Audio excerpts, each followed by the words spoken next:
আগামী এক সপ্তাহের মধ্যে তাপপ্রবাহের কোনো সম্ভাবনা নেই, বরং আগামী সোমবার পর্যন্ত বজ্রবিদ্যুৎ সহ বৃষ্টিপাতের পূর্বাভাস দিল আলিপুর হাওয়া অফিস। শুধু তাই নয়, আগামী 48 ঘন্টায় কালবৈশাখী ও ভারী বৃষ্টিপাতের সম্ভাবনার কথা জানানো হয়েছে পূর্বাভাসে।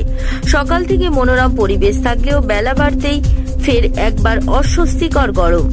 এই অবস্থায় ফের একবার আশার কথা শোনালো হাওয়া অফিস। এক বার্তায় আবহাওয়াবিদ শৈরিশ বন্দ্যোপাধ্যায় জানিয়েছেন, সোমবার পর্যন্ত বজ্রবিদ্যুৎ সহ বৃষ্টি হবে। এমনকি আগামী 48 ঘন্টায় কালবৈশাখী ও ভারী বৃষ্টিপাতের সম্ভাবনা দক্ষিণবঙ্গে তৈরি হবে। ফলে আগামী কয়েকদিন তাপমাত্রা স্বাভাবিক বা স্বাভাবিকের নিচে থাকবে বলে জানিয়েছে তিনি। এমনকি উত্তরবঙ্গে বৃষ্টি হবে, যদিও তীব্রতা কম থাকবে। ওয়েদার আপডেট বলে জানিয়েছেন শৈরিশ বন্দ্যোপাধ্যায়। তার কথায় এক সপ্তাহের মধ্যে তাপপ্রবাহের কোনো সম্ভাবনা নেই।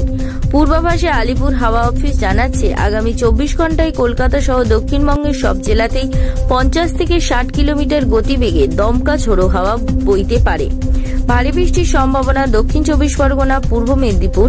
রাতে কলকাতা সহ দক্ষিণবঙ্গের বেশ কয়েকটি জেলায় ঝড় বৃষ্টির সম্ভাবনা প্রবল। শনিবার ভারী বৃষ্টির সম্ভাবনা থাকছে মুর্শিদাবাদ ও পূর্ব মেদিনীপুরে। কালবৈশাখীর মতো পরিস্থিতি হতে পারে বীরভূম, মুর্শিদাবাদ, নদিয়া, মেদিনীপুর, উত্তর ও দক্ষিণ 24 পরগনার এই 6 জেলাতে।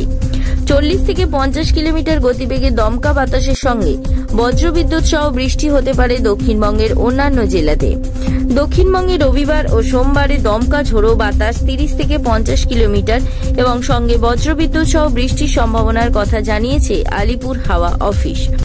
অন্যদিকে উত্তরবঙ্গে রবিবার পর্যন্ত বজ্রবিদ্যুৎ সহ বৃষ্টি এবং 30 থেকে 40 কিলোমিটার গতিবেগে দমকা ঝোড়ো বাতাসের সম্ভাবনা থাকছে বলে জানানো হয়েছে। এমনকি আগামী সোমবার বৃষ্টি সামান্য বাড়বে। উত্তরবঙ্গের পার্বত্য এলাকায়, বিশেষ করে দার্জিলিং এবং জলপাইগুড়িতে দমকা ঝোড়ো বাতাসের গতিবেগ 40 থেকে 50 কিলোমিটার হতে পারে বলে আলিপুর হাওয়া অফিসের তরফে দেওয়া হয়েছে পূর্বাভাস।